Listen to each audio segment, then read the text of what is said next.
Hey guys, mumeze mute? Ni umuhungu wanyu Left Hand ugarutse. None ubu ngubu ndaje ngo turebane uburyo wareba niba warujuje ibisabwa kugira ngo YouTube iguhembe. Murabizi ko kugira ngo YouTube iguhembe, ikintu cya mbere ugomba kuba wubahiriza amategeko ya YouTube. Ibintu bya reuse content, copyright, ibyo ngibyo bifite ntabwo wahembwa, ntabwo baguhemba. Noneho ibyo ngibyo iyo nta reuse content, nta copyright, noneho hari ibindi bintu ugomba kuba usabwa.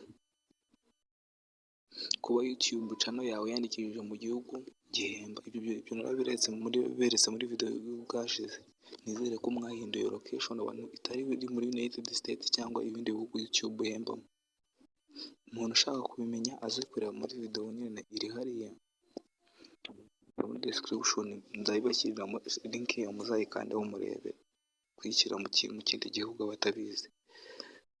Noneho iyo wamaze kuyishyira mu kindi gihugu, hari ibindi bintu biba bisabwa, ni kuba ufite amasaha 4000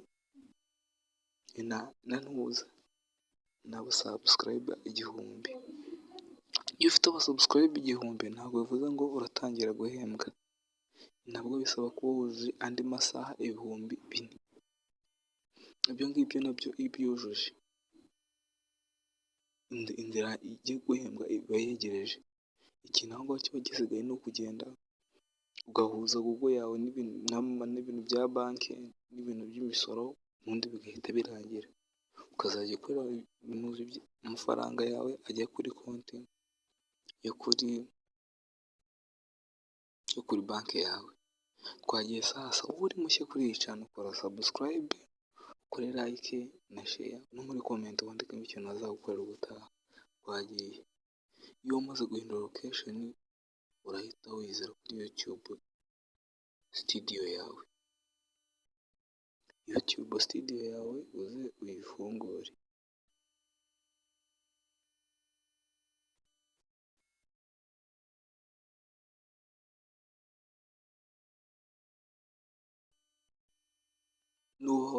Nimara gufunguka sasa, hano iyo ikimara gufunguka bahita bakwereka ibintu hano channel yawe ukuntu imeze. Ariko nibutsa ko abantu badafite ino YouTube studio, muragenda kuri Play Store bisanzwe, kuri Play Store aho downloadingira application zawe, downloading YouTube studio. YouTube studio downloading iza muri telefone. Dore ni iya kabiri ingiyi, dore iyi ni iri downloading. Nurangiza uyishyire muri telefone yawe.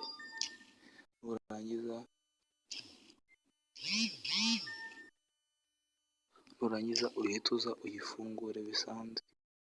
Nurangiza hano bahita bakwereka dashboard yawe, subscriber ufite n'ibiki byose.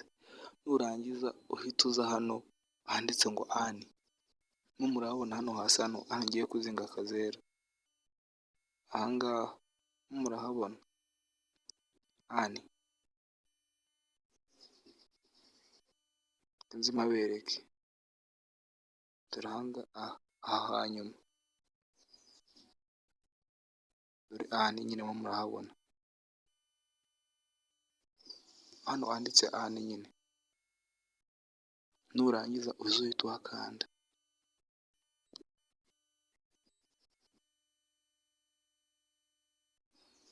Iyo wahakanze sasa, channel yawe yandikishije mu gihugu gihemba. Hano dore ibintu bahita bakwereka. Ariko iyo itanditse mu gihugu gihemba nyine, bahita bakwereka ngo location yawe ntabwo ibyemera. Ibintu bisabwa nyine hano, ikintu uburyo ihembamo nyine YouTube, urumva. Hano n'uburyo bwa mbere bakwemerera kuzajya wamamaza ibyo bintu, ariko mu Rwanda twe ntabwo twamamariza kuri YouTube nyine, ntabwo tubyemerewe. keretse umuntu uri hanze. Noneho hano uburyo bwa kabiri duhembwamo ni uburyo abantu batureba bitewe n'amasaha baturebye tugahembwa. Uburyo bwa kabiri ngubu hano bisaba kuba ufite abasubscriber 1000, nko murabibona hano bwa mbere,